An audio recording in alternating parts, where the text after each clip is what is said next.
ভাই, আসাদুর ভাই, ইছামিত ভাই, আশা করি আপনারা ভালো আছেন। প্রথমে একটু দুঃখ প্রকাশ করি। ফারাজ ভাইকে অনেক আগে বলেছিলাম আসিফ ভাই থাকতে আমাকে একটু যুক্ত করার জন্য। সমস্যা নেই, উনি চলে গেছেন। যাই হোক, বাট আপনাদের ভালোবাসি। আহ, এখন মানে আসিফ ভাই, আপনারা তো আমাদেরকে বলেন, আসিফ ভাই, ফারাজ ভাই, আসাদুর ভাই, আপনারা বলেন আমাদেরকে ধর্মগ্রন্থ পড়তে। আমি কিন্তু এজ এ হিন্দু, বাট আমি আমার ধর্মগ্রন্থ পড়ি। বাট আসাদ ভাই কিছুক্ষণ আগে যে বর্ণ প্রথাটা বা ব্রাহ্মণের যে বিষয়টা বলে গেল জন্মগতভাবে, কিন্তু এটা আমি ধর্মগ্রন্থে কোথাও পাইনি। ফরাজ ভাই, মানে জন্মগতভাবে ওনারে ব্রাহ্মণ, এটা আমাদের ধর্মীয় গ্রন্থে নেই, গীতাও নেই। আচ্ছা, পাননি না? জি, আচ্ছা, আপনারা হ্যাঁ, কথা বলুন, আপনারা কথা বলুন, আমি একটু রেফারেন্সটা বের করি, হ্যাঁ? হ্যাঁ, গীতাতে আমি পাইনি। গীতাতে এটা গুণের গুণের বিষয়টা বলা আছে। তার গুণ অনুযায়ী ব্রাহ্মণ, ক্ষত্রিয়, বৈশ্য, শূদ্র হবে। এটা গীতায় আচ্ছা, ওই স্পষ্টভাবে শ্লোকটাও জানা। দেখবো, গীতার ওই শ্লোকটাও দেখবো, আমরা ওই শ্লোকটাও দেখবো, কিন্তু আগে আপনি বললেন কোনো ধর্মগ্রন্থে পাইনি, তো সেটা আমরা একটু বের করি। আপনারা একটু কথা বলুন, আমার একটু সময় আপনার লাগবে। আপনার জাত কোনটা ভাইয়া? ভাই, মানুষ, রকি ভাই, মানুষ। হিন্দু ধর্ম অনুযায়ী আপনার জাত কোনটা? আপনার বাবার জাত কোনটা ছিল? এই জাত হয় না তো ভাই, এটা আমাদের গোত্র হয়। আমরা হলাম স্যার, আচ্ছা, সারনেম বলুন, এত কাশ্যপ। পেঁচিয়ে লাভ নেই। আমরা হলাম এত কাশ্যপ গোত্র। এত আপনার পেঁচিয়ে কোন লাভ নেই, কোন সারনেমটা কোন বলুন না, ব- কোন তাহলে হবে। ব- কোন বর্ণের আপনারা? বর্ণ বর্ণ মূলত যে বিষয়টা যেটা বলে, এটা হলো বরণ করে নেওয়া। মানে আমি আমার পেশা অনুযায়ী যেটা বরণ। আপনাদের যে চারটা বর্ণ আছে মেজর, এই চারটার মধ্যে কোনটা আপনি? আমরা তো এখন ব্যবসা করি, আমরা ধরেন বৈশ্য। আরে আপনার ভাই, এত বাবা কি না ছিল? পেঁচিয়ে সারনেমটা দাদা বলুন না, ফার্স্ট ভাই জাস্ট দাদা সারনেমটা আপনার জিজ্ঞাসা করুন। আমার নাম ওকে। বিশ্বাস, বুঝলেন? বিশ্বাসরা বিশ্বাসরা ব্রাহ্মণ, ফারাজ ভাই, এবং ব্রাহ্মণরা এসে এই কথা সবসময় বলে, সব থেকে মজার ব্যাপার। না, না, না, না, না, না। বিশ্বাসটা বল্লল সেনের আমল থেকে আচ্ছা, তারা আপনার বিশ্বাস যে ফাদার শব্দটা আপনার ব্যবহার করে। আপনার ফাদারের ইয়ে কি ছিল ভাই? আপনার ফাদারের বর্ণ কি ইয়ে, কোন বর্ণের ছিলেন? আমরা বিশ্বাসী আর কি লাগাই। আপনার ফাদার কোন বর্ণের ছিলেন? আপনার ফাদার যখন তার পরিচয় দিতেন কোন বর্ণের পরিচয় দিতেন? আহ বর্ণ বলতে আপনারা যেটা বোঝাচ্ছেন, এটা আমি ধর্মগ্রন্থে ওইভাবে আমি পাইনি। আমি মূলত আমরা আর কি ব্যবসায়ী, সেই হিসাবে আমরা বর্ণ যদি বলি সেটা হবে বৈশ্য। আপনার ফাদার যখন নিজের পরিচয় দিতেন যে আপনি এই গোত্রের বা এই যে চারটা বর্ণ আছে, যে আপনার ব্রাহ্মণ, ক্ষত্রিয়, শূদ্র, আর হচ্ছে আপনার কি বৈশ্য, বৈশ্য, বৈশ্য, বৈশ্য, হ্যাঁ। এই চারটার মধ্যে যখন নিয়ে দিতেন, আপনার ফাদার কোনটার পরিচয় দিতেন, কোনটা বিহোর করতেন? এটা তো অনেক আগে, এটা খুব মানে যারা মূলত ব্রাহ্মণ তারা ব্রহ্মজ্ঞানী ছিল, আমি একটু বলি। তারা একটু মানে ব্রহ্মজ্ঞান ভাই, করতো, বেদ এক কথার উপনিষদ উত্তর নিয়ে দেওয়া গবেষণা যায় করতো। ভাইয়া? রকি রকি ভাইয়া, এক কথার উত্তর দেওয়া যায়? আপনার ফাদার নিজেকে কোন বর্ণের বলতেন? মানে কোন ইসের বলতেন? বর্ণপ্রধান বৈশ্য চারটা বলতেন, গোত্রের বৈশ্য, মধ্যে বৈশ্য, বৈশ্য বৈশ্য বলতেন। বলতেন। আপনার জি। আপনার আপনার ফাদারের বাবা কি কোন কোন গোত্রের বলতেন? কোনটা কোনটা বলতেন? এই চারটার মধ্যে কোনটা বলতেন নিজেকে? অ্যাকচুয়ালি এটা মূলত, এটা শুনুন, আমি আমি আপনার কথা আচ্ছা বুঝতে ফারাজ পারছি। ভাই, কোনটা আপনি না বলতেন? এত এত দূরে নিয়ে যাবেন না, একটা সিম্পল জিনিস দেখুন। আচ্ছা, আপনার বাবার পৈতে হয়েছিল? না, হয়নি। আপনার বাবার পৈতে হয়নি, আপনার পৈতে হয়েছে? না, হয়নি। আমি নেব। পৈতে নেবেন? এখনো হয়নি? জি, বয়স কত আপনার? আমার বয়স এই ধরেন 25-এর কাছাকাছি। আচ্ছা, আপনার দাদুর পৈতে ছিল? না, ছিল না। মিথ্যা তারা কথা তারা তারা বলছেন, না, না, তারা সরাসরি তো মিথ্যা নেয়নি। কথা বলছেন, আরে বাবা, নেয়নি। সরাসরি মিথ্যা কথা বলছেন। আর আপনার 25 বছর নেয়নি। বয়স, আপনি এতদিনে পৈতে নেবেন? হ্যাঁ? আরে বাবা, আরে আপনার সারনেম বলছেন, আপনার সারনেম আপনি বলছেন বিশ্বাস, এত উচ্চ শ্রেণীর ব্রাহ্মণ, আর আপনি বলছেন আপনার দাদুর পৈতে ছিল না, মানে এই এই মিথ্যাচারটা কেন করেন ভাই? এই বিশ্বাসটা কি ব্রাহ্মণ? আপনাকে এটা কি বললো? অবশ্যই বিশ্বাসরা ব্রাহ্মণ, অবশ্যই প্রমাণ আছে, বিশ্বাসরা ব্রাহ্মণ, প্রমাণ আছে, অবশ্যই বিশ্বাসরা ব্রাহ্মণ। প্রমাণ আছে, বিশ্বাস সারনেমে আমার বন্ধু আছে, তারা ব্রাহ্মণ, এবং তাদের বাড়িতে প্রমাণ বড়সড় করে আছে, প্রমাণ দুর্গাপুজো আছে। হয়। No, no, no. এটা আপনি চক্রবর্তী ভট্টাচার্যকে বলতে পারতেন, তারা জন্মগতভাবে এগুলো লাগিয়ে নেয়।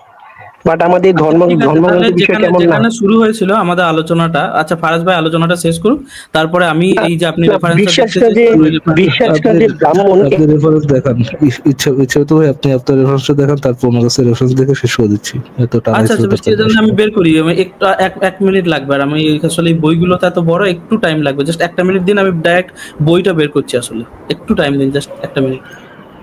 না, সমস্যা নাই, বের করেন। এদের এদের কথা শুনতে বিশ্রী লাগে আমার কাছে।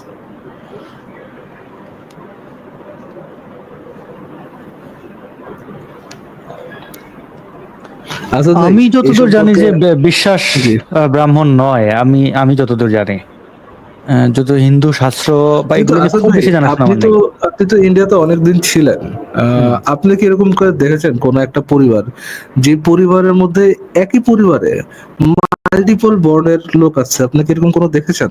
এর একটা হদিসও পেয়েছেন আসাদ ভাই এরকম, যে বাপ এক বর্ণের, আহ, পোলা এক বর্ণের, তার ভাই এক বর্ণের, বোন এক বর্ণের, এরকম কোনো প্রমাণ, মানে এরকম কোনো পরিবার দেখেছেন আপনি? আমি এরকম পরিবার দেখেছি, মানে এই বর্ণ বলতে হ্যাঁ, আমি এরকম একটা পরিবারের কথা বলতে পারি। আর বিশেষ করে আমি কলকাতার শহর, মানে জেলা শহরেই থেকেছি, তো গ্রাম পর্যায়ে যাইনি, তবে আমি সেখানে খুব একটা বর্ণ প্রথা এগুলো তারা কি মানুষের মানে মধ্যে দেখিনি। একই ব্লাডের আসাদ ভাই, একই ব্লাডের কি হুম। তারা? মানে বাবার বাবার নিজের সন্তান, ধরেন বাবা ব্রাহ্মণ, ছেলে হচ্ছে গিয়ে শূদ্র, এরকম কি? এরকম না, হয় এরকম মানে এরকম দেখিনি, এরকম বাপ্পা দেখিনি, যেমন বাপ্পা দেখা গেল দুজনই যে ব্রাহ্মণ, ছেলে শূদ্র?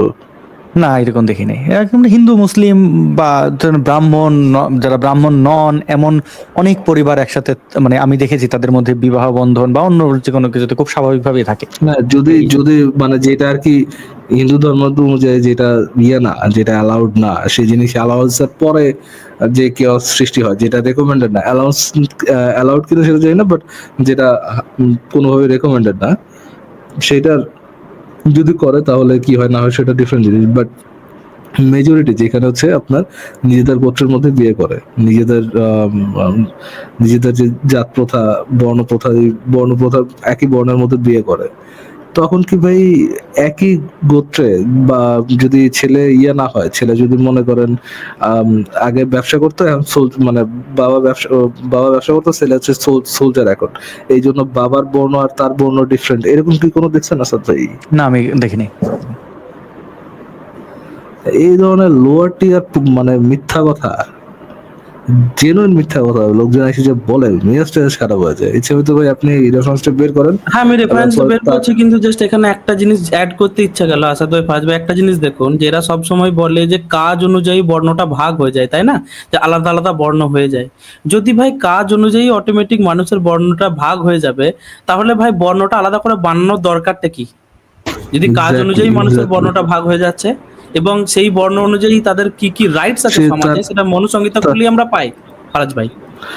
হ্যাঁ, আমার তো তারপরে খুব ইচ্ছা করে জানতে যে ওই ব্রাহ্মণ পীর যে আছে আমাদের বাংলাদেশের, ফ্রান্সে বসে বসে এখন, এ তো তারে আপনি ভাই কোন ভাই, ক্যাটাগরিতে ফেলছেন? আপনি একই সাথে ধরেন আপনার ডেজিগনেশনের মধ্যে একই সাথে লিখবেন যে হচ্ছে আপনি একজন সোলজার, একই সাথে লিখবেন আপনি একজন ক্ষত্রিয়, দরকারটা কি ভাই?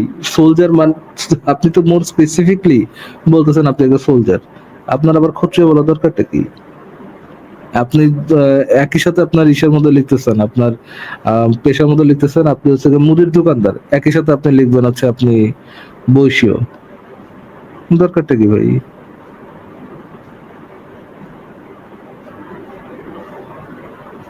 যাই হোক, ফ্রান্স, ও আচ্ছা, রাসেল ভাই ফ্রান্সের মালের কথা বলছেন, মাল এটা তো আমি শুনছি ভাই, উনি তো তাহলে একটু বলবো। হানিফ ভাই। হ্যালো। না, আপনি চুপ থাকেন ভাই, আপনি উনি রেফারেন্সটা বের করুন, তারপর বলেন।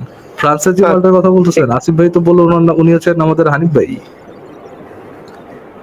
উনি কি নাম বদলাইছেন? উনি ওই যে ওই আসিফ ভাই বললো সেদিন, ওই যে জামাতের কোন নেতার মেয়েকে বিয়ে করছে না, ওই সময় হ্যাঁ, বলে সে তার নাম তার চেঞ্জ বউ করছে। মুসলিম, এটা জানি, নাম বদলাইছে কিনা আমি এটা শিওর না, তবে তো সে তো পিনাকি ভট্টাচার্য নামই তো ই করে। এবং হ্যাঁ, বাট আসিফ ভাই বললো যে আহ, সে জানে যে তার পেপার পত্রিকায় তার নাম হচ্ছে গিয়ে নাম হচ্ছে গিয়ে মানে বিয়ের পেপার পত্রিকায় তার নাম হচ্ছে গিয়ে হানিফ ভাই। ওকে, নামটা সুন্দর রাখছে।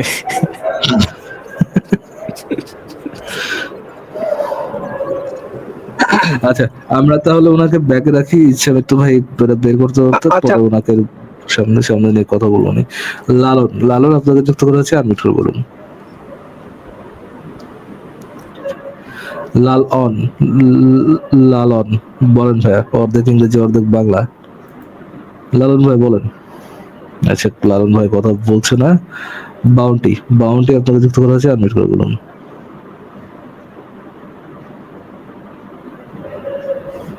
বাউন্টি তো মনে হয়। বাউন্টি বলেন ভাই, কথা বলেন। বাউন্টি, বাউন্টি কথা বলেন ভাইয়া। মৃত লাশকে কখনো কথা বলতে দেখেছো? ওনার ফাইনালি আনমিউট মাইক্রোফোনে করছে, বলেন বলেন বলেন ভাই বলেন। ও সরি, এটা মনে সাউন্ড একটু বেশি নাকি আছে ভাই? না, ঠিকই তো শুনলাম।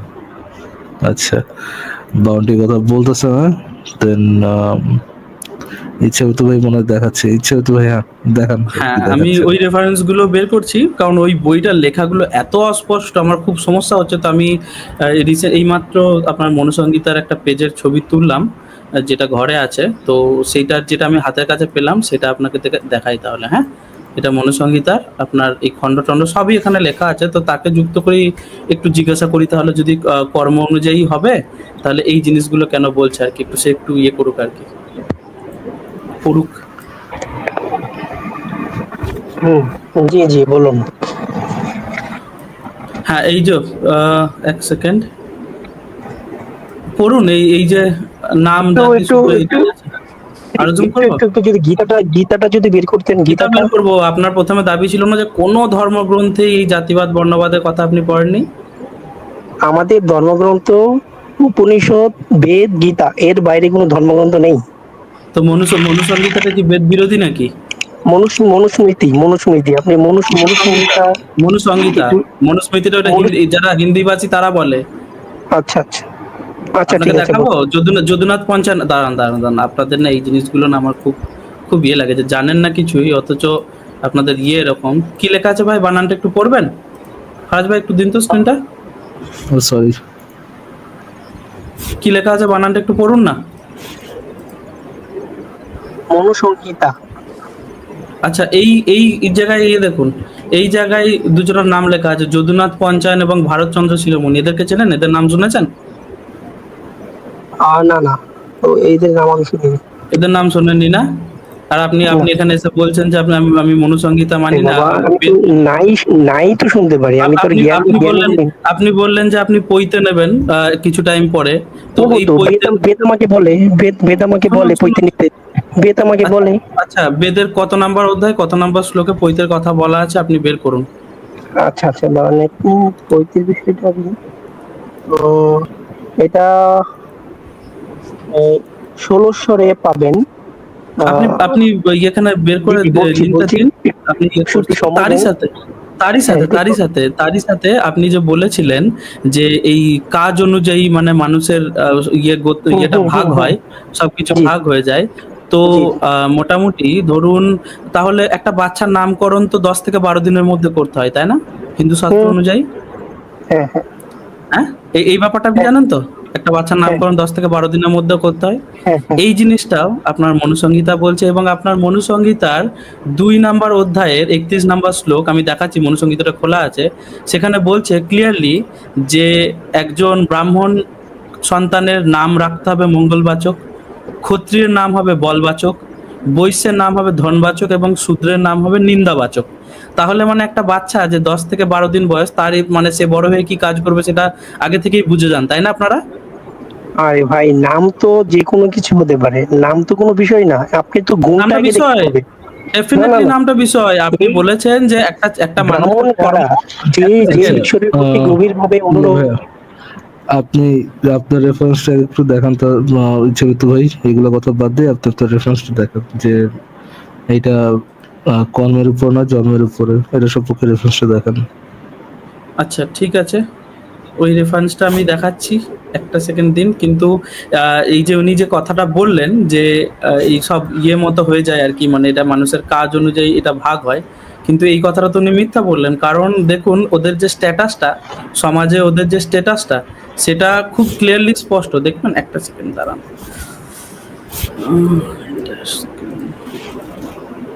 এই যে মনুসংহিতার যে এই যে পেজটা আমি শেয়ার করলাম এই মাত্র ফারাজ ভাই, এটা উনি যদি একটু পড়ে শোনাতেন আমাদিকে, যে কিভাবে একটা বলেন কোথা থেকে পড়তে হবে দেখা দেন। এই যে যেগুলো আউটলাইন করা যায় শুরু থেকে পড়লেই হবে আর কি। ইচ্ছামিত ভাই, আচ্ছা, হ্যাঁ ইচ্ছামিত ভাই, আমি যদি এই যে পৈতেরটা দিতাম, উপনয়ন ভাই, উপনয়ন আব্দুল্লাহ প্রমাণটা দিই। এগুলোর কথা বাদ দিয়ে এটা একটু পড়েন, রেফারেন্স দেখাচ্ছে ওটা একটু পড়েন। আচ্ছা আচ্ছা, পরে আমার রেফারেন্সটা দেখাচ্ছি। হ্যাঁ, এখান থেকে পড়ুন। কোন কোন দণ্ড, জোরে, একটু জোরে শোনা যাচ্ছে না। কোন দণ্ড বৈশ্যকে গালি দিলেই তবে 25 পূর্ণ এবং সূত্রকে গালি দিলে 12 পূর্ণ খণ্ড হবে। হ্যাঁ, পরে কি নিচের গুলো পড়বো? দ্বিজাতি হ্যাঁ, এটা অর্থাৎ পড়ুন, ব্রাহ্মণ, এটা পড়ুন। ক্ষত্রিয়, বৈশ্য। হ্যাঁ, পড়ুন পড়ুন। হ্যাঁ, ব্রাহ্মণ ক্ষত্রিয় বৈশ্যর মধ্যে সমবর্ণে পরস্পর অপভাষণ করলে 12 পণ খণ্ড হবে। আর যদি সমান বর্ণের মধ্যে প্রত্যক্ষ অশ্লীল বাক্যের প্রয়োগ হয় তাহলে ব্রাহ্মণের 100 পণ, ক্ষত্রিয়র 200 পণ এবং বৈশ্যের 300 পণ দণ্ড হবে। আচ্ছা, এখানে এখানে একটা সেকেন্ড, ওয়েট, এখানে এখানে জি। এই যে বললেন যে আর যদি সমান বর্ণের মধ্যে অকথ্য অশ্লীল বাক্যের প্রয়োজন হয়, তাহলে হুম, একটা ব্রাহ্মণ যদি গাল দেয় তাহলে তার 100 পণ হবে, ঠিক আছে? ক্ষত্রিয় হুম, গাল দিলে তার 200 পণ, বৈশ্য গাল দিলে তার 300 পণ হবে, ঠিক আছে? এবার হুম। শূদ্রের যে ইয়েটা সেটা পড়ুন। এক জাতি অর্থাৎ সূত্র যদি ব্রাহ্মণ প্রভৃতি দ্বিজাতিদের প্রতি কঠিন বাক্য প্রয়োগ করে তাহলে ওই শূদ্রের আহ, জি- জিহ্বাতে রূপ দণ্ড হবে, যেহেতু শূদ্রের জন্ম নিকৃষ্ট এক নিকৃষ্ট অঙ্গ সেকেন্ড, এক থেকে। সেকেন্ড, ওয়েট, এখানে যাব। আপনার কথা তো পরিষ্কার শোনা যাচ্ছে না, আমি আরেকবার পড়ি তাহলে। উপরের পার্টে আমরা 269 শ্লোকটাতে আমরা যেটা দেখলাম সেটা হচ্ছে যে ব্রাহ্মণ, এটা তো ক্ষত্রিয়, বৈশ্য। এটা তো আচ্ছা, ওয়েট করুন, আমি রেফারেন্সটা ক্লিয়ার করছি। আপনার কথা শোনা যায়নি, হ্যাঁ আমি হ্যাঁ একটু স্পষ্ট হ্যাঁ, পড়ছি। বলুন। হ্যাঁ, বলবো, আপনি না বললেও বলবো, আপনি চুপ থাকুন এখনের পরে। সেটা হচ্ছে যে আমরা দেখলাম যে একটা একটা সমাজের মধ্যে ব্রাহ্মণ, ক্ষত্রিয় এবং বৈশ্য তারা একে অপরের মধ্যে যখন মানে কটু বাক্য ব্যবহার করে, অশ্লীল বাক্য, গালিগালাজ করে আর কি, তো তখন তাদের সেখানেও ক্লাসিফাই আছে যে ব্রাহ্মণ গাল দিলে 100 পণ দেবে, ক্ষত্রিয় গাল দিলে 200 পণ দেবে, বৈশ্য দিলে 3 গুণ মানে 300 পণ দেবে। এবার শূদ্রর যে ইয়েটা, এদের তিনজনের বাইরে শূদ্রর যে বিচারটা একটা অন্যভাবে হবে।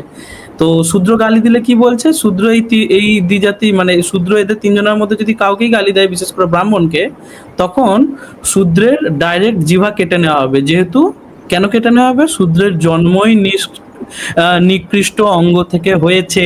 শূদ্রের জন্মই নিকৃষ্ট অঙ্গ থেকে হয়েছে, মানে যে আচ্ছা আচ্ছা শূদ্র সে আচ্ছা তার আচ্ছা আচ্ছা জন্মটাই নিকৃষ্ট অঙ্গ থেকে। তারপরে পড়ুন আচ্ছা, আচ্ছা। নাম, এখান থেকে। আচ্ছা, এখন বলবো। হ্যাঁ, এই তো নাম, এবং এখান থেকে পড়ুন, একটু পড়ুন, এই হাইলাইট গুলো পড়লেই হবে। নাম এবং জাতি তুলে শূদ্র যদি দ্বিজাতির উপর আক্রোশ প্রকাশ করে তাহলে ওই অপরাধে তার মুখ 10 আঙ্গুল পরিণত জ্বলন্ত লৌহ আহ, শঙ্কু নিক্ষেপ করা হবে। আবার শঙ্কুর নিক্ষেপ করা হবে, হ্যাঁ, হ্যাঁ। আবার আবার দর্প ঘরে শূদ্র যদি ব্রাহ্মণকে দর্প ছেড়ে দেয় তাহলে রাজা তার মুখে কানে গরম তেল ঢেলে দিবে। এটা আমাদের তো ধর্মগ্রন্থই না, আপনি এটা কি আচ্ছা এটা আচ্ছা, বের পড়ুন করেছেন? পড়ুন, আমি এটা কেন তো আমাদের দিচ্ছি সেটা বলবো। ধর্মগ্রন্থ না, আপনি আপনি আচ্ছা প্লিজ বের শুনুন, করুন। আপনি আপনি গীতা বের জানেন না করুন। তো, আপনি না না জানেন না না তো গীতা আপনার কোনো না না ধর্মগ্রন্থ নয়। ওয়েট করুন, আপনি জানেন না এখানে, তাহলে জানতে এসেছেন যখন জেনে নিন। ঠিক আছে, গীতা আপনার কোনো ধর্মগ্রন্থ নয়, ঠিক আছে? এই কি বলবো? মনুসংহিতা যেটা দেখাচ্ছি, ওয়েট করুন, এটা বেদ স্বীকৃত, এটা হিন্দু শাস্ত্র এবং হিন্দু সমাজ বিধান। এই মনুসংহিতা আপনার হিন্দু সমাজের বিধান ডিসাইড করে মুসলিমদের জন্য, যেমন হাদিস প্রযোজ্য কি করতে হবে না করতে হবে তারা যেমন হাদিস থেকে ডিসাইড করে, এই মনুসংহিতা হচ্ছে আপনার একটা হিন্দু রাষ্ট্রের একটা জীবন বিধান যেটা বেদ স্বীকৃত। এই জিনিসটা জেনে রাখুন, এবং এটা যদি না জেনে থাকেন, আপনার বাড়িতে যদি বাবা বা দাদু থাকে, তাকে গিয়ে জিজ্ঞাসা করবেন যে একটা নাস্তিক আমাকে জিজ্ঞাসা করেছে যে মনুসংহিতা কি সত্যি আমাদের সমাজে শিক্ষিত নাকি ওটা জাস্ট একটা এমনি ফালতু একটা বই যেটা ছুঁড়ে ফেলে দিই। আপনি যে পৈতে নিচ্ছেন, আপনি যে নিজের ছেলের নামকরণ করছেন, আপনি যে বিয়ে করছেন, আপনি যে পুজো দেবেন, এই সমস্ত কিছু বিধান আপনাকে এই মনুসংহিতা মেনে করতে হয়। আচ্ছা আচ্ছা, ওই দিন আপনি বলেছিলেন যে শূদ্ররা নাকি বেদ পড়তে পারবে না, বাট আমাদের তো বেদ তো আমাকে বলছে আমাকে এটা তো সবার জন্য। তারপরে উপনয়ন কথা বলবেন, এটা অথর্ববেদের 11 মণ্ডলের, হ্যাঁ, 11 মণ্ডলের পাঁচ পাঁচ আচ্ছা নম্বর ঠিক সূক্তের আছে 3 ভাই, নম্বর আপনি মন্ত্র। আপনার এখানে রেফারেন্স এখানে আমাদেরকে বলে, রকি ভাই এখানে এখানে রকি ভাই, আমাদেরকে বলেছে। না আসলে রকি ফারাজ ভাই, ভাইয়া, আমার এটা ডিবেট ছিল না যে শর্ট করতে উপনয়ন হবে। পাওয়া যাবে না যাবে না। ফারাজ ভাই জাস্ট একটা সেকেন্ড এত বলে নি, এত সেটা হচ্ছে এগুলো আমাদের জাস্ট একটা ধর্মগ্রন্থ সেকেন্ড না, ফারাজ ভাই, এগুলো জাস্ট আমাদের একটা সেকেন্ড। এগুলো আচ্ছা ওয়েট করুন, শুনুন। আপনার উপনয়নটা বেদে আপনি পাচ্ছেন, মনুসংহিতাতেও পাচ্ছেন, এখানে বেদের সঙ্গে মনুসংহিতার কন্ট্রাডিকশন হচ্ছে না। কিন্তু আপনি যে একটা কথা বললেন, বেদ সবার জন্য, সবাই পাঠ করতে পারবে এবং সমস্ত বর্ণের জন্য, এই রেফারেন্সটা দিলে ভাই এই মাত্র লাইভ ওপেন করে ভাই কান ধরে উঠবোস করবো এবং আমি হিন্দু ধর্ম গ্রহণ করতে রাজি আছি। বলুন, আমি নাস্তিক একজন, কিন্তু আমি হিন্দু ধর্ম গ্রহণ করবো এই মাত্র আপনি যদি বেদ থেকে দেখান যে বেদ এক 4টে মিনিট, বর্ণের জন্য। এক মিনিট প্লিজ দিচ্ছি। রেফারেন্সটা। জি, আপনি একটু টুকেন, আমার তো এই ক্যামেরাটা অন না। 1 মিনিট, 1 ফারাজ মিনিট ভাই না, স্ক্রিনটা ব্ল্যাক 30 দেখাচ্ছে, সেকেন্ড। ব্ল্যাঙ্ক দেখাচ্ছে কেন? অনলি এই গাধাই চড়া লোকটাকে দেখতে পাচ্ছি আমরা। আচ্ছা এসছে, হ্যাঁ। 30 38। নবীর ছবি, আচ্ছা দেখি।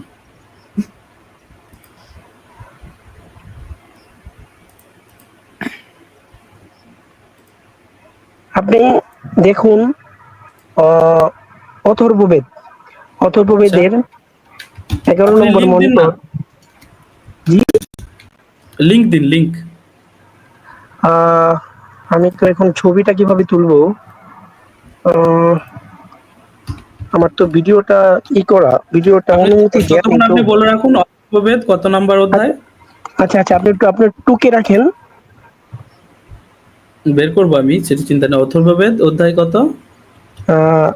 অথর্ববেদ আপনার মন্ডল 11, আচ্ছা ঠিক আছে। তারপর আপনার 5 নম্বর সূক্ত, 18 নম্বর মন্ত্র। একটা, এক সেকেন্ড, আরেকটা দিচ্ছি। একটা একটা করে, একটা একটা করে। তো 5, তারপরে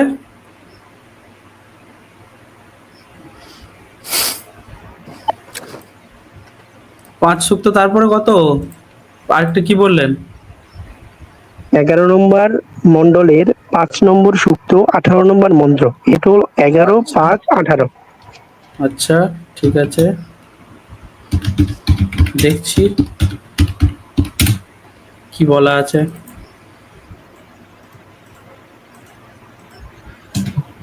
আচ্ছা বের করছি, একটা সেকেন্ড দিন। কোন ইয়ের,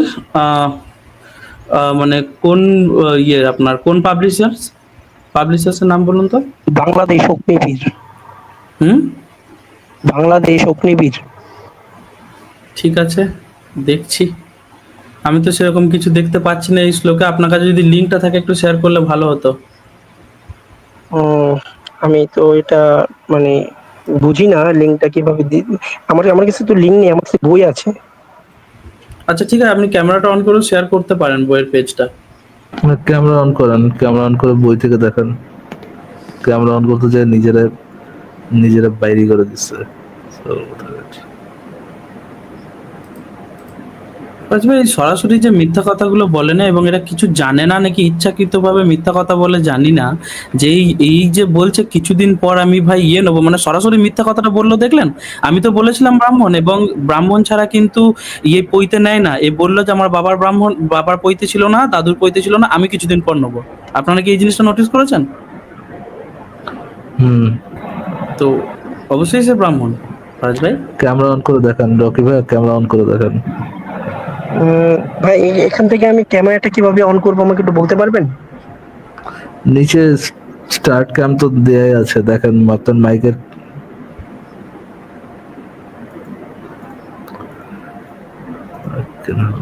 সময় নষ্ট।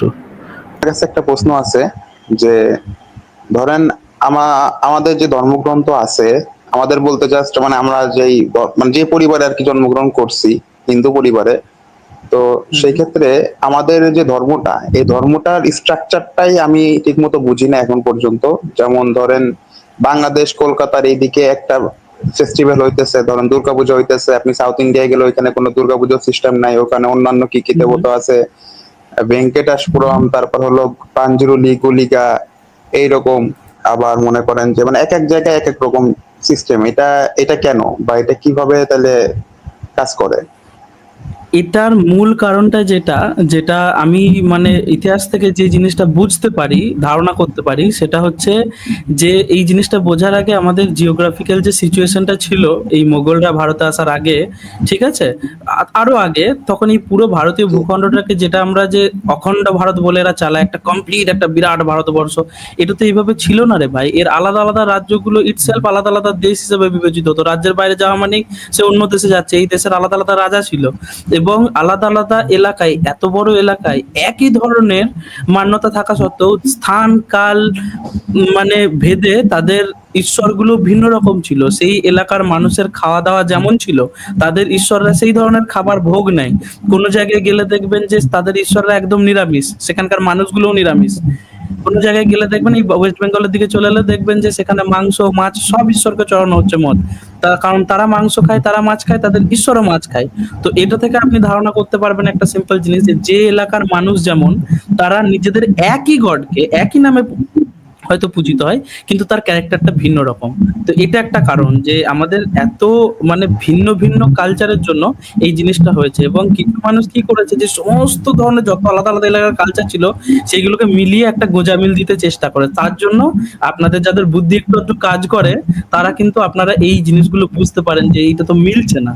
তো এটার কারণটাই এটা, কারণ এটা একটা খিচুড়ি খাচ্ছেন যেটাতে অনেক রকম তরকারি, অনেক রকম মশলা, স্বাদ আছে, এবং আপনারা আলাদা আলাদা করে সেটা বুঝতে পারেন না আর কি, এইটুকুই শর্টে বললে।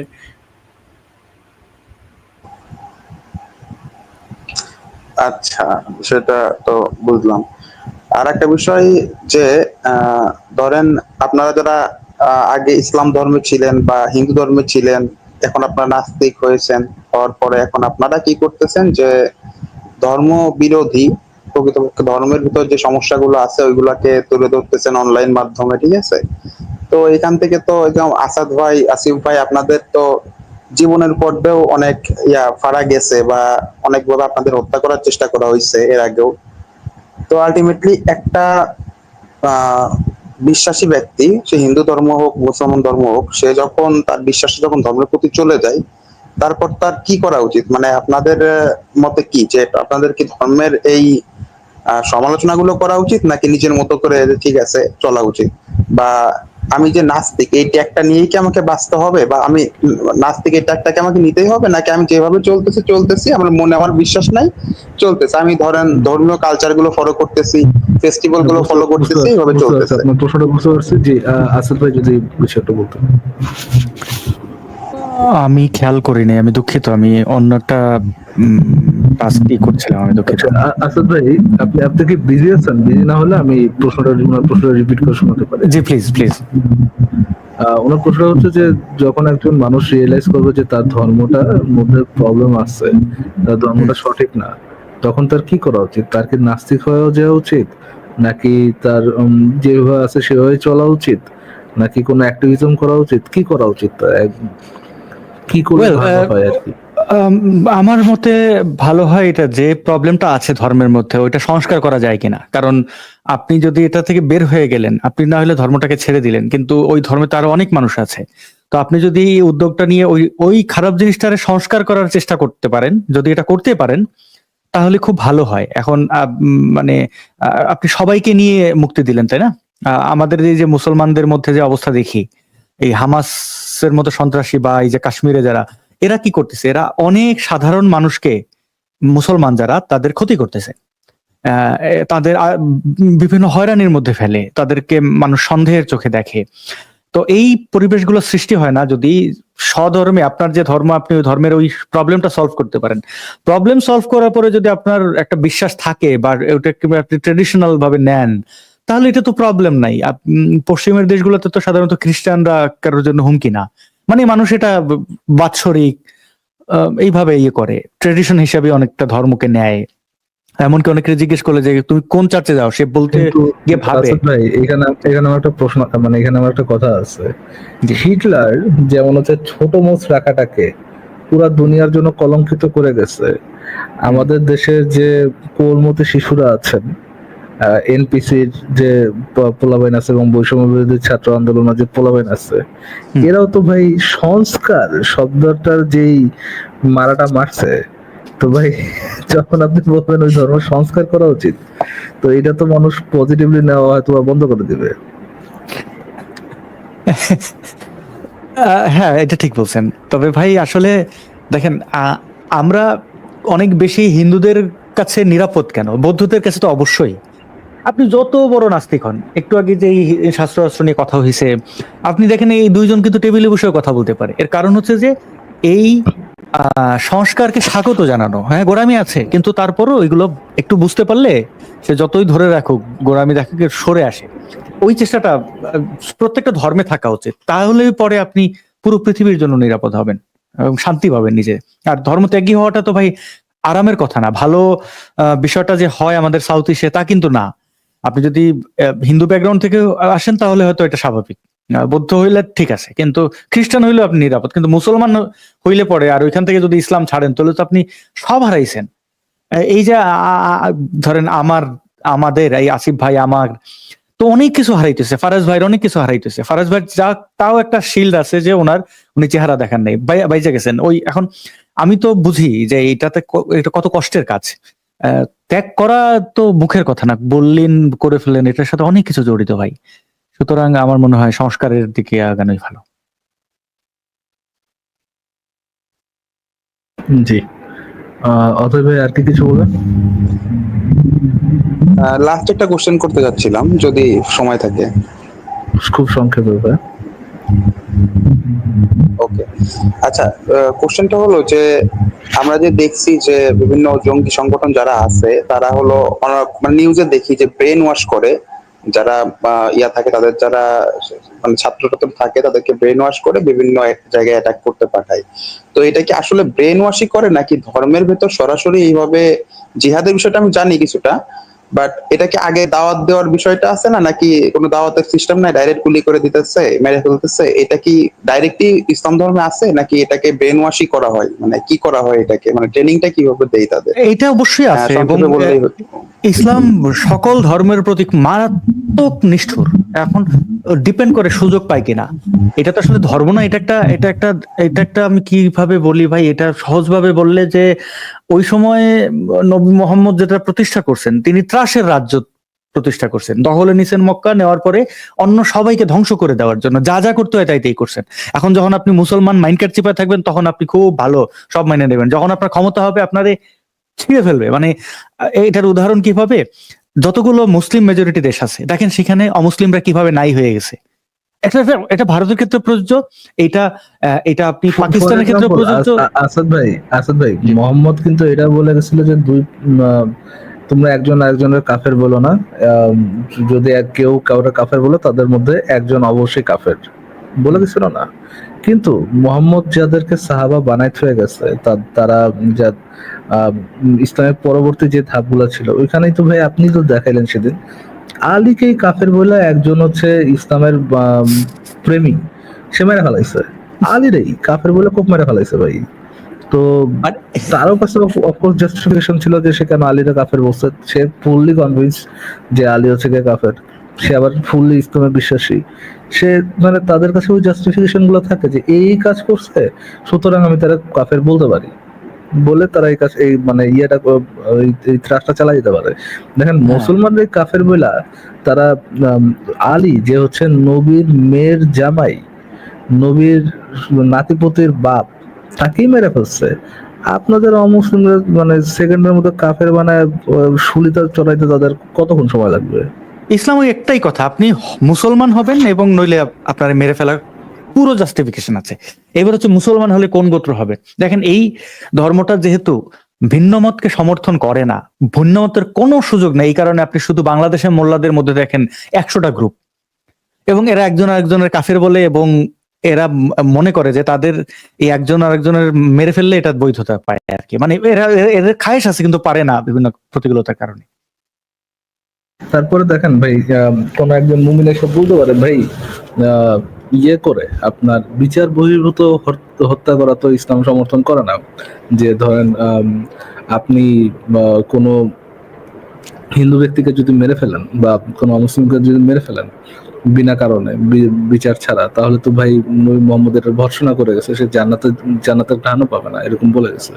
কিন্তু ভাইয়া ওইটা তো দারুল হরবের জন্য, মানে দারুল হরব না কি বলে, দারুল ইসলামের জন্য আর কি, যেখানে হচ্ছে আপনার ইসলামিক খেলাফত থাকবে সেইখানে। নবী মুহাম্মদ তো যেখানে ইসলামিক খেলাফত নাই ওইরকম কোনো জায়গার কথা বলে নাই। আর নবী মুহাম্মদ নিজেরা কন্ট্রাডিক্ট করে নাই এমন তো জায়গার অভাব নেই, যে জায়গায় সে কন্ট্রাডিক্ট করে নাই এরকম জায়গারও তো অভাব নেই। বুঝা গেছে আসাদ ভাই?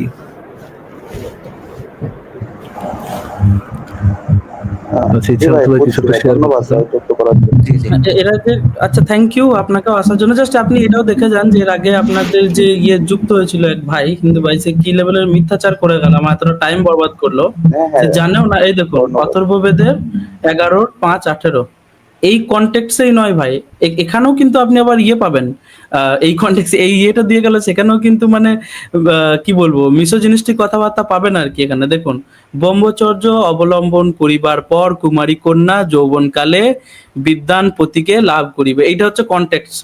মানে সে কনটেক্সে ইয়ে রেফারেন্স দিচ্ছিল যে মানে বৈশ্য শূদ্র যারা আছে, শূদ্রদের বেদ মন্ত্র পড়া যায়, সে এই কনটেক্স দিতে গিয়ে 11-5-18 কোট করেছিল আপনার ইয়ের অথর্ববেদের। তো এখানে দেখতে পেলাম না। ইভেন আমি অন্যান্য জায়গাগুলোতেও যেখানে এই রেফারেন্সটা আছে, অথর্ববেদ আছে, আমি সেগুলোতেও দেখলাম কোনো জায়গায় ফারাজ ভাই এই কনটেক্সটটা নেই। সো এসে আউট অফ কনটেক্সট একটা মিথ্যাচার করে গেল আর কি। এইটুকুই দেখানো ছিল।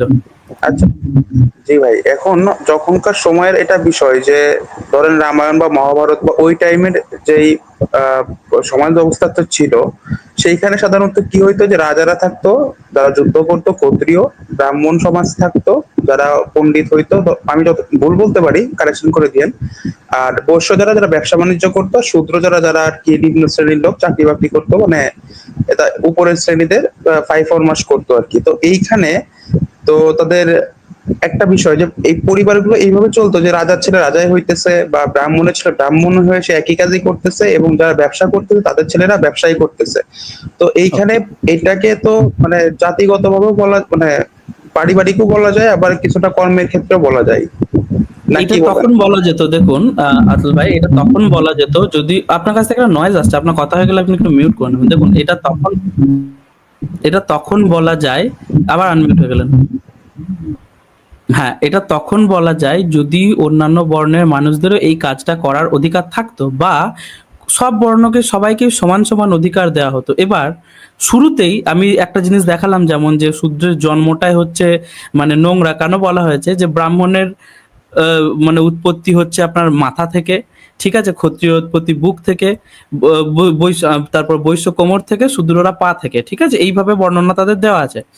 তাছাড়াও তাদের যে সমাজের মধ্যে অধিকার, সেটা আমরা দেখালাম যে কিভাবে এখানে বৈষম্য করা হচ্ছে, যে একটা শূদ্র একই কাজ করলে তার জীব কেটে নেওয়া হচ্ছে, কিন্তু অন্যান্য জনদের জন্য একটু টাকা পয়সা দিলে তারা বেঁচে যাচ্ছে।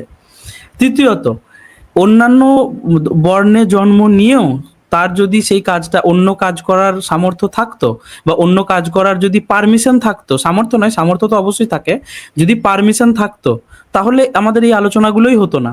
কিন্তু সেই গ্রহণযোগ্যতা তো নেই রে ভাই। একটা শূদ্র বেদ মন্ত্র শোনা মাত্র তার কানে গরম সীসা ঢেলে দিতে হবে, একটা শূদ্র বেদ বাক্য পাঠ করলে তার জিভ কেটে নিতে হবে, মানে এই ধরনের একটা বৈশ্য। ইনফ্যাক্ট একটা বৈশ্য যদি ব্রাহ্মণের পাশে বসে, তার পাছাটা এমন ভাবে কেটে নিতে হবে সে যেন বেঁচে থাকে, সে যেন মারা না যায়, কিন্তু তার পাছাটা কেটে নিতে হবে। এই যে কাস্ট বেসড ডিসক্রিমিনেশন গুলো, এবং আজকে ভারতের বুকে কাস্ট বেসড ডিসক্রিমিনেশনের এগেনস্টে কড়া আইন আছে। আপনি যদি কাউকে একজন মুচি ম্যাথর বলে নিচে দেখান, আপনার সরাসরি বছরের পর বছর আপনি জেলে পৌঁছে যাবেন। এখনো পর্যন্ত ভাই এনসিআরটি রিপোর্ট প্রত্যেক বছর কাস্ট বেস ক্রাইম রেট বাড়ছে, তাহলে আমরা এমন একটা সমাজ কল্পনা করুন যখন এদের পক্ষে কোনো আইন ছিল না, তখন এই মানুষগুলোকে কি লেভেলে শোষণ করা হয়েছে।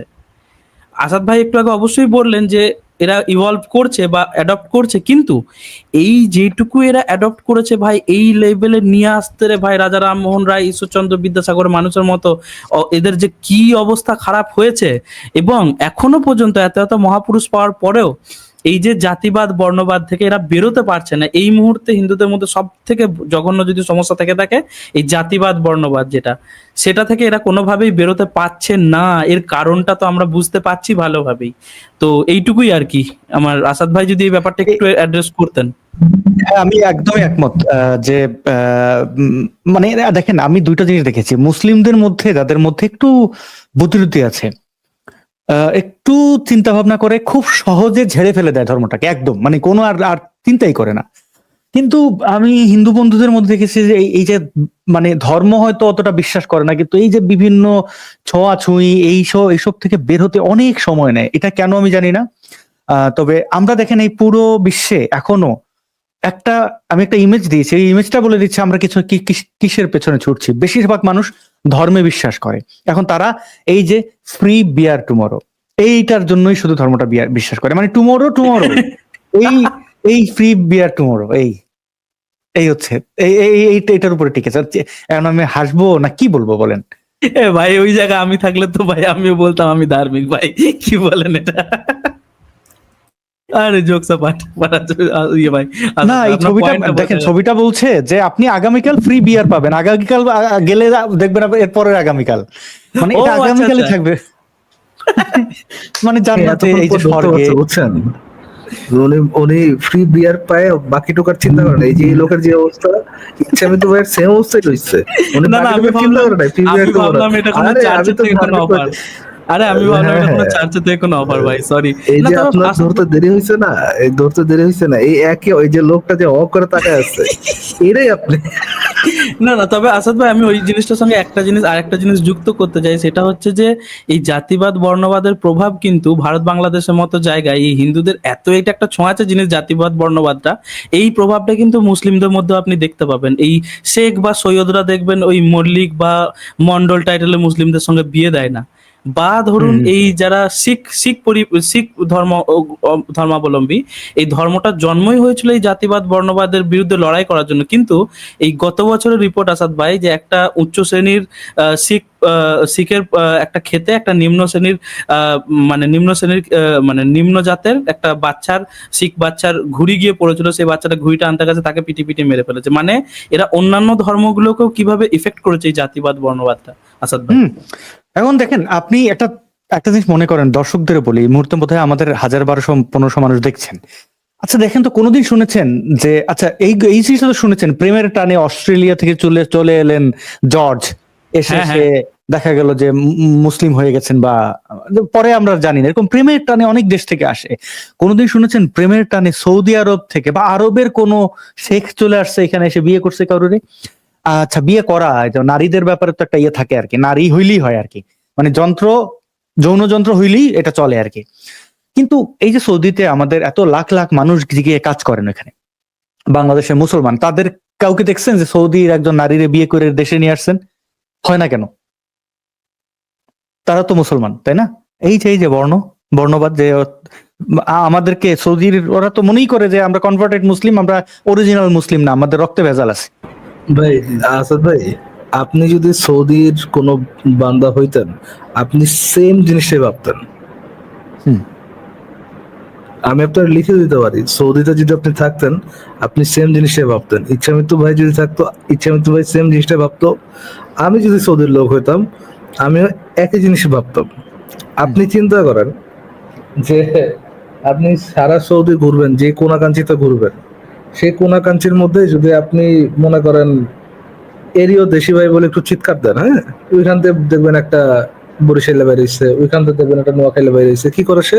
ধরেন এই জায়গার ঝাড়ুদার, এই জায়গার সুইপার, এই জায়গার মেথর, সে এই জায়গায় টিপার মধ্যে সে হচ্ছে গিয়ে চিপস বিক্রি করতেছে, পানি বিক্রি করতেছে। আপনি যখন দেখবেন যে একটা দেশের লোক শুধুমাত্র আপনার দেশে আসে এই ধরনের অড জব যেটা কেউ করতে চায় না, এইটা করার জন্যই তারা আসে। তখন ভাই আপনি তাদের মানে একজন মেয়ে হয়ে তাকে বিয়ে করবেন, এটা হওয়ার ইয়েই না ভাই, এটা হওয়ার তেমন কথাই না। আর সৌদিদের যে চিন্তাধারা ওইখানে তো ইম্পসিবল, যেখানে হচ্ছে আপনার একটা স্ট্যাটাস সিম্বল যায় যে সে আমার যৌনাঙ্গ কিনে নিল। হ্যাঁ, আপনি একটা ইসের কাছে আপনি কয়টা দেখছেন বাংলাদেশের মধ্যে, কয়টা দেখছেন ভাই যে আহ, কামের পোলা হাত ধরে বেড়ে গেছে ইসের মালিকের মেয়ে কামের পোলা হাত ধরে ঘরতে বেড়ে গেছে, এটা কয়টা দেখছেন? দেখেন নাই তো। কয়েকটা তো ওইটা সিনেমা ছাড়া কিন্তু ওরকমই। খুব একটা দেখা যায় না ফারাজ ভাই, এই সিনেমাতেই পসিবল হয় আর কি। হ্যাঁ, এক্স্যাক্টলি, ফ্যান্টাসিতেই পসিবল, কামের পোলার ফ্যান্টাসিতেই পসিবল, আর রিয়ালিটিতে পসিবল না। জি, আচ্ছা ঠিক আছে, তাহলে আমরা অথৈ ভাইয়ের কাছে বিদায় জানাই। থ্যাংক ইউ অথৈ ভাই, যুক্ত থাকার জন্য ধন্যবাদ। হ্যাঁ, আমি বলতে চাচ্ছিলাম যে এই হিন্দু ধর্মের বিষয়ে একটা বিষয় জানতে চাচ্ছিলাম আর কি। এখানে যেহেতু একজন মনে হচ্ছে জানাশোনা একজন আছে। আচ্ছা, ওই লোক তো চলে গেল, এক্স হিন্দু না কি জানি, ওই লোক তো চলে গেল। এক্স হিন্দু আপনি আসেন, কাফের না এক্স হিন্দু যিনি ছিলেন। আচ্ছা, বলেন ভাই আপনার সাইরাস কি কি জানতে চাচ্ছেন বলেন। না, ওই যে যেটা এই শিবলিঙ্গের যেটা পূজা করে সেটা অস্বীকার করে কেন? এখন আধুনিক যারা হিন্দু আছে তারা বলে যে এটা মানে এই লিঙ্গ যেটা বুঝি আমরা আর কি, কেন ভাই সেটা নাই। লজ্জা লাগবে না ভাই এগুলো স্বীকার করলে? কিন্তু অস্বীকার তো করে না ফারাজ ভাই। আমাদের ওয়েস্ট বেঙ্গলে সব থেকে বেশি, ভারতবর্ষ বলতে গেলে সব থেকে বেশি মেয়েরা যার পুজো করে সেটা হচ্ছে এই শিব ঠাকুর, এবং সেটা লিঙ্গ আকারেই পুজো করে। অস্বীকার কোথায় করে? আপনি আমাকে দেখান তো কেউ অস্বীকার করেছে যে শিবলিঙ্গ পুজো। না, আমাদের লাইভে এখানে তো আমি করে ভাই। ইয়াতে দেখছি, আপনার বাংলাদেশের ফেসবুকে দেখছি। দেখ ভাই, ফেসবুকটা তো রিয়েল লাইফ না ভাই। আপনি একবার শিবরাত্রির সময় একবার বেরোবেন, ঠিক আছে, কলকাতা আসবেন একবার, দেখবেন এক একটা নারকেল যেটা নর্মাল দিনে 12 টাকা 13 টাকায় বিক্রি হয়, সেই নারকেলটা মোটামুটি সেখানে 200 টাকা 250 টাকায় বিক্রি হয়। এই শিবলিঙ্গ এত ফেমাস আমাদের এখানে এই শিবরাত্রি। না, এটা তো লিঙ্গকেই পূজা করে, তাই না? নাকি? অবশ্যই, অবশ্যই। ভাই এটা কি পূজা জেনারেলি করা যায় স্বামীর দিক যেন বড় হয়, এটার জন্য পূজা হয় এটা? না ফারাজ ভাই, এক্স্যাক্টলি এটা খুব মজা করে ফান করে ইয়ে করে, কিন্তু মানে তারা শিবের মতো স্বামী পেতে চাই, সেই জন্য পুজোটা করে। মানে শিবকে মানে একটা ইয়ে হিসাবে। শিবের মতো স্বামী পেতে চাইলে শিবের মাথা বানায় ওটার পুজো কর, ওয়াই লিঙ্গ? লিঙ্গটা ওই তো আপনাদের একদিন দেখালাম না, যে শিবলিঙ্গটা কেন খসে পড়ে গেছিল, দেবদারু বনে ঋষিদের ইয়ে করেছিল, ছটফট করেছিল, তারপরে ইয়ে আপনার ওই সতী জনিয়াকা ধারণ করে সেই লিঙ্গটাকে ধারণ করেছিল, তারপরে সে শান্ত হয়ে যায়। বুঝতে পারছেন? এবার এবার দেখেছিলাম না একদিন, মানে ইয়েরা ভীত সন্ত্রস্ত সবাই। এটা ইভেন ফারাজ ভাই, এটা উইকিপিডিয়াতে পর্যন্ত আছে, শিবপুরাণের এই ঘটনা। শিবপুরাণের এই ঘটনা ফারাজ ভাই উইকিপিডিয়াতে পর্যন্ত আছে। একটু একটু বুঝে নেই। একবার শিবের লিঙ্গ out of nowhere for some sudden, out of nowhere নয়, তাহলে উইথ কনটেক্সট পড়ে শোনাই, শেয়ার করেছি ফারাজ ভাই। আচ্ছা আচ্ছা ঠিক আছে, একটু একটু সংক্ষেপে বলুন, বেশি লম্বা করে না ভাই, হুম, বলেন খুব শর্টে, খুব শর্টে দেখুন। এটা হচ্ছে শিবপুরাণের ঘটনা, রুদ্র সংহিতা। আমি অধ্যায় নাম্বারটা বলে দিচ্ছি। তো অর্থ সুতমণি এটা বর্ণনা করছেন আর কি, শিবপুরাণের ওই ঘটনাটা। তো পূর্বে দেবদারু বনে ঋষিদের সাথে ঘটে গেছিল, আমি তা বর্ণনা করছি, মনোযোগ দিয়ে শুনুন। দেবদারু বনে ঋষিরা নিজেদের স্ত্রীদের সঙ্গে বসবাস করতেন, তারা সবাই শিব ভক্ত ছিলেন। একদিন ঋষিরা স্ত্রীদের রেখে জঙ্গলে গেছিলেন কাঠ আদি আনতে, যজ্ঞের জন্য আর কি। তখন সেই সময় স্বয়ং মহাদেব বিরূপ ধারণ করে পরীক্ষা করার জন্য দেবদারু বনে চলে এলেন। অতঃপর তেজস্বী সারা গায়ে ছাই মাখা ল্যাংটো দেহধারী মহাদেব তার লিঙ্গ হাতে নিয়ে নানা ধরনের চোখের ইশারা অঙ্গি ভঙ্গি প্রদর্শন করছিলেন। তাই দেখে ঋষিদের স্ত্রীরা প্রথমে অত্যন্ত ভয় পেয়ে যান, তারপরে অত্যন্ত কামার্ত হয়ে মহাদেবের কাছে আসেন। ঋষিদের মহাদেব বেরিদের সামনে যে ঘোরাচ্ছিল আর কি, হেলিকপ্টার হেলিকপ্টার দেখাচ্ছিল। হেলিকপ্টার ফারাজ ভাই। তো তাই দেখে তারা অত্যন্ত প্রথমে ভয় পায়, তারপর কামার্ত হয়ে শিবের কাছে আসে। তো ঋষিদের স্ত্রীরা কেউ মহাদেবকে বুকে জড়িয়ে ধরে। প্রথমে হেলিকপ্টার দেখে মেয়েরা ভয় পায়, দেন ওইটা দেখে এক্সাইটেড হয়, ও হেলিকপ্টার হ্যাঁ শট হচ্ছে এখানে তো। ওকে, হ্যাঁ হ্যাঁ, আচ্ছা। এখানে খুব শর্টে লেখা আছে আর কি, ওর ডিটেলস অন্য জায়গায় আপনি দেখিয়ে দেবো পরে। তো এটা খুব শর্টে, সেজন্যই আমি এই জিনিসটা রেখেছি, এটা হিন্দুদের মানে ওয়েবসাইট। তাদের কাছে তখন মেয়েরা বুঝতে পারে ও সেটা একজন মহামানব, তো আরো কয়েকশো বছর, কয়েক হাজার বছর পরে সে বলে যাবে যে নিতে পারলে দিতে হবে, তো আমাদের তো টেস্ট করা উচিত যে এটা কি নেওয়া যাবে। হ্যাঁ হ্যাঁ, মানে এখানে অ্যাকচুয়াল বর্ণনাটা যেটা আছে যে কেউ কেউ খুব ভয় পেয়ে যায়, আর কেউ কেউ উত্তেজিত হয়ে তাকে গিয়ে জড়িয়ে ধরে আর কি। তো এটা শর্টে আছে যেহেতু, তো এইভাবেই ধরেন, তো এইভাবেই পরম আনন্দে শিবের সাথে মিলিত হলেন আর কি তারা। তো ঠিক সেই সময় ঋষিরা জঙ্গলে চলে আসেন, জঙ্গল থেকে চলে আসেন। তারা সেই সমস্ত অসভ্যতা দেখে অত্যন্ত দুঃখে রাগে অধৈর্য হয়ে পড়েন, এবং খুব দুঃখিত হয়ে ঋষিরা বলেন একে একে, কিন্তু মহাদেব কোনো উত্তর দিলেন না। তখন ঋষিরা সেই ল্যাংটো শিবকে থেকে বলেন, এ দুরাচার, তুই এই ন্যায় বিরুদ্ধ ও বিধর্ম কাজ করেছিস, তোর ওই লিঙ্গ এক্ষুনি ছিন্ন হয়ে মাটিতে পড়ে যাক। এই অভিশাপের ফলে ওই ল্যাংটো শিবের লিঙ্গ মাটিতে কি লিঙ্গ ছিন্ন হয়ে মুহূর্তের মধ্যে মাটিতে পড়ে যায়। এটা হচ্ছে পড়ার ঘটনা, ঠিক আছে।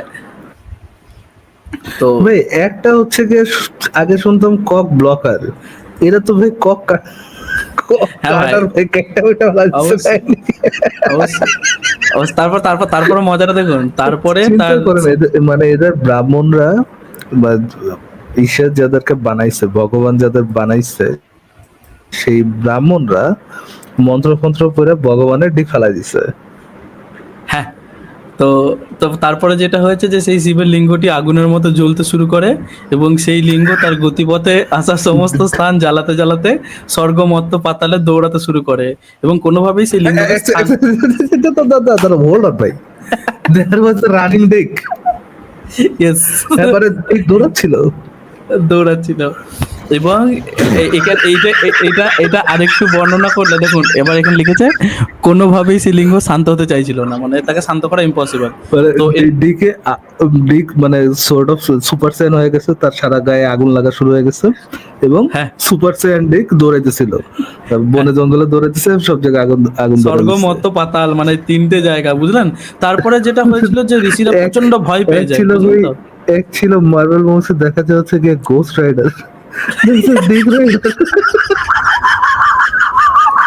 ও ভাই, হ্যাঁ ভাই, সেম জিনিস। তো তারপরে যেটা হয়েছে, এখানে ওই বর্ণনাটা নেই, ওখানে ঋষিরা প্রচন্ড ভয় পেয়ে যায়, এরপরে ইয়ের কাছে যায়, ব্রহ্মার কাছে যায়, ঠিক আছে।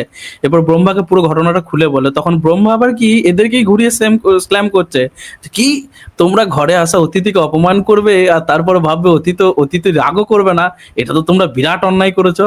মানে ব্রহ্মা ঘুরিয়ে এদেরকে অতীতে এসে মায়াটা পাচ্ছে।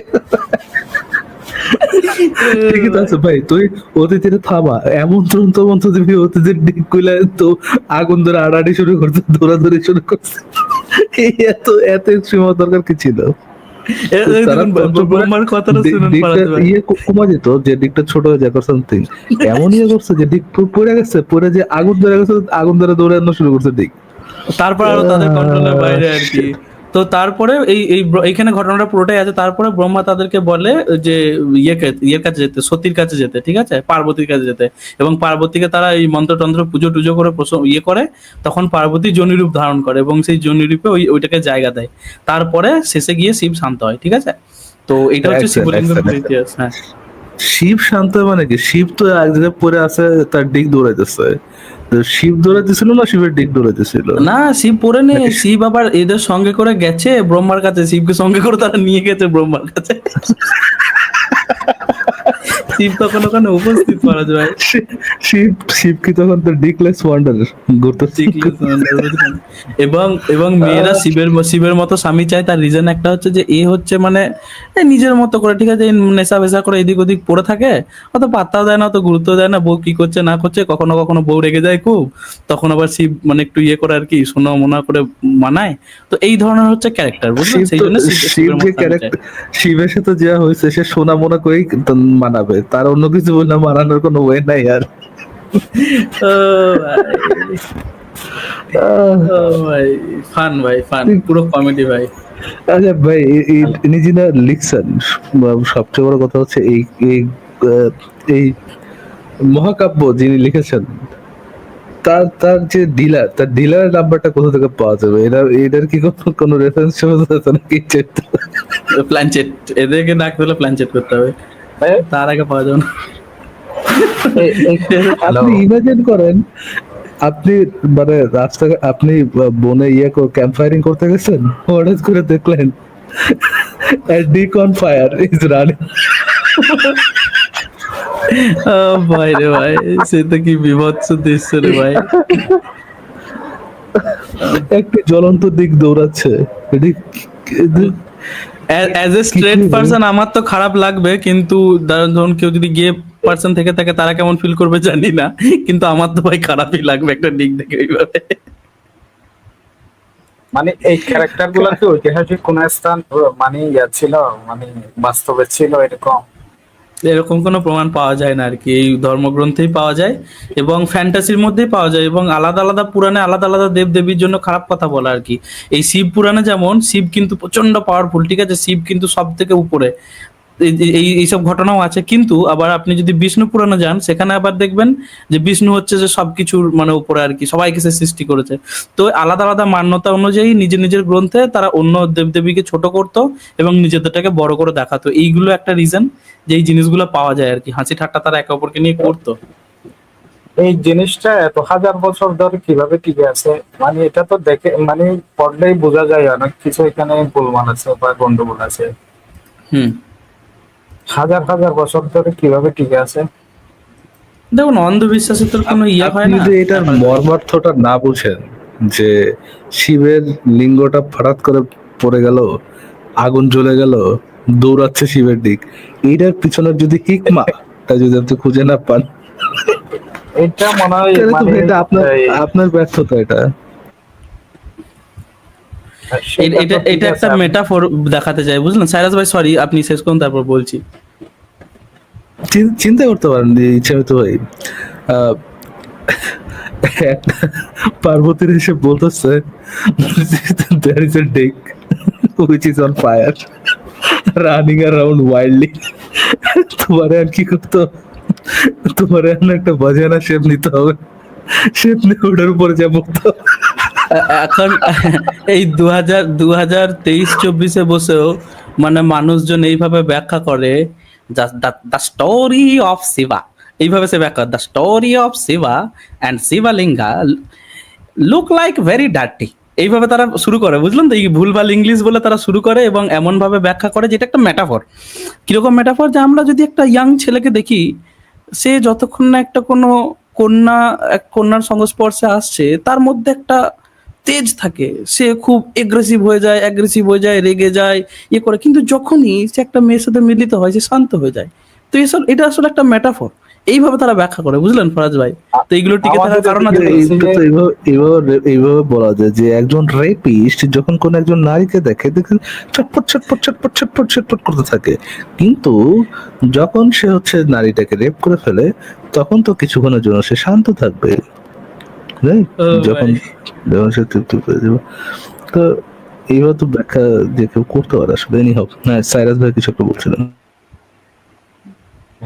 আমাদের এইদিকে বাংলাদেশের দিকে এটাকে স্বীকার করে না আর কি। আমি দেখলাম যে মানে লিঙ্গ মানে চিহ্ন এই ধরনের বোঝাই কিভাবে যেন আসছে বলে, মানে এটা অন্য কিছু একটা বোঝাচ্ছে, ওই প্যানিস বোঝাচ্ছে না, সেটা বলে আর কি। আরেকটা বিষয় হচ্ছে যে মানে তাহলে তো ভাই কালচার নাকি আসল পূজা করতে হলে, আসল পূজা করতে হলে তো ভাই একটা রোবটের পা, বুঝছেন, একটা রোবটের পা শিবলিঙ্গের মাঝখানে লাগাই দিয়ে, শিবলিঙ্গে ইয়ে ধরে মানে আর কি পেট্রোল দিয়ে আগুন ধরাই দিয়ে আর কি, তারপরে মানে মোটরটা ছেড়ে দিতে হবে, যে অ্যাকচুয়াল ওই লিঙ্গটা কেমন দৌড়াইতেছিল এটা লোকজন বুঝতে পারবে আর কি। ঈশ্বরের প্রতি বিশ্বাস তো তাদের আরো দৃঢ় হবে। আমার আরেকটা প্রশ্ন হচ্ছে যে এটা বলেছে। আচ্ছা, আমার একটা প্রশ্ন আছে ইচ্ছে তো ভাই, লিঙ্গ যখন দৌড়াচ্ছিল তখন কি দিয়ে দৌড়াচ্ছিল? লিঙ্গের কি পা ছিল নাকি বিচিতে দৌড়াচ্ছিল লিঙ্গটা? ভাই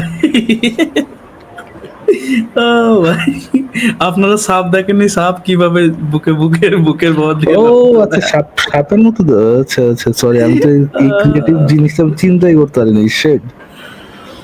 ও ভাই, কিন্তু সে সে দৌড়ানো, চারটিখানি দৌড়ানো হয় মানে স্বর্গ মর্ত পাতাল সে তোলপাড় করে দিয়েছিল, মানে দেবতারা অসুররা সবাই অতিষ্ঠ হয়ে গেছিল। মানুষরাও বলছিল এটা কি হচ্ছে পৃথিবীতে, এত এত ভূমিকম্প কেন? पूरा स्नेक जैसे डरा हुआ है। পুরা, হ্যাঁ ভাই, পুরা ধরেন একটা টাইটানা বোয়া শুয়ে আছে। ভাবুন, মানে এটাও ভাবুন, আপনি যখন বললেন ফারাজ ভাই, এটাও বলুন যে ওই যতক্ষণ ওই লিঙ্গ না শান্ত হয়েছে পৃথিবীর কোনো মেয়ে উঠে দাঁড়ায়নি, সবাই বসেই ছিল ভয়ে। চিন্তা চিন্তা করেন, টাইটানা বোয়া শুয়ে আছে, রেস্ট করতেছে। কখন কোন দিকে চলে আসবে। একটা একটা সে দেখতেছে টাইটানা বোয়া তো বিশাল বড় একটা সাপ শুয়ে আছে, তো অজগরের মতো আর কি দেখতে, বাট আরো অনেক বড় হয়। তো শুয়ে আছে, হঠাৎ করে দেখতেছে যে রানিং ডিক, ক্রল করতে, রানিং না তো ক্রলিং ডিক আর কি, ক্রল করতে করতে যেতে যাইতেছে, হুইচ ইজ অন ফায়ার। ওর তো এদিক দিয়ে কি দেখলাম, ভয় ভয় বিচি বিচি কাজে যাওয়ার কথা। আপনি অবস্থা ওই ভাই। পা লাগানোর কথা বললেন না ফারাজ ভাই, তো এই জিনিসটা মনে পড়ে গেল, এটা একবার দেখানোটা খুব দরকার যে এখনো পর্যন্ত ব্রাহ্মণরা শিবকে, মানে শিব বা শিবলিঙ্গকে অ্যাকচুয়ালি কতটা রেসপেক্ট করে। এই দেখুন, এটা হচ্ছে আপনার আহ, ছবি, এটা কত সালের ছবি এটা আপনাকে দেখতে হবে। তো অ্যাকচুয়ালি ব্রাহ্মণদের এইটা হচ্ছে অকাত, ঠিক আছে? তারা ভগবানকে পর্যন্ত, ঈশ্বরকে পর্যন্ত ভাই পুচ্ছে না। তো তাদের কাছে সাধারণ মানুষের কি ভ্যালু থাকবে ফারাজ ভাই, এরপরে বলুন আমাকে। এটা কি পা দিয়ে দিয়ে আছে না, পা দিয়ে ইয়ে করতেছে। পা দিয়ে বসে আছে সে শিবলিঙ্গের উপর। এরা মানুষকে কি ভ্যালু আচ্ছা। করবে? এদের কাছে মানুষের, সাধারণ মানুষের কি ভ্যালু থাকবে বলুন?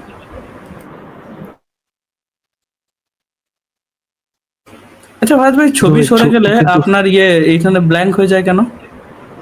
কি জানি ভাই। আচ্ছা ভাই, কিন্তু শিবের যদি ফুড ফেটিশ থাকে তাহলে তো এটা তার পছন্দ হওয়ার কথা। থাকতেই পারে ভাই, তার যা যা আচরণ এবং তাদের যা যা কর্মকীর্তন ভাই। এই আছে আপনার, এই ব্রহ্মা আছে না, ব্রহ্মা সে নিজের মেয়েকে আবার রেপ করেছিল, এরকম ঘটনাও আছে জানেন তো, মানে হরিণ আকারে আর কি। তো শুনেছিলাম তারপরে দেখি তারপরে সে আবার কামাকুর। সে আবার এদেরকে জ্ঞান দিচ্ছে, আবার সেই ব্রহ্মা আবার এদেরকে জ্ঞান দিচ্ছে তোমরা অতিথির সাথে খারাপ করেছো, বুঝলেন ফারাজ ভাই? হুম, পজিটিভ মেয়ে হলে তুমি রেপ করতে পারো, বাট দিক ফেলাই দেবো, এটা তো ভাই এটা তো কোনো কথা হইতে পারে ইনসাইন না। এটা। আচ্ছা ঠিক আছে সাইরাজ ভাই, থ্যাংক ইউ যুক্ত থাকার জন্য। ইচ্ছামিত ভাইকে ধন্যবাদ।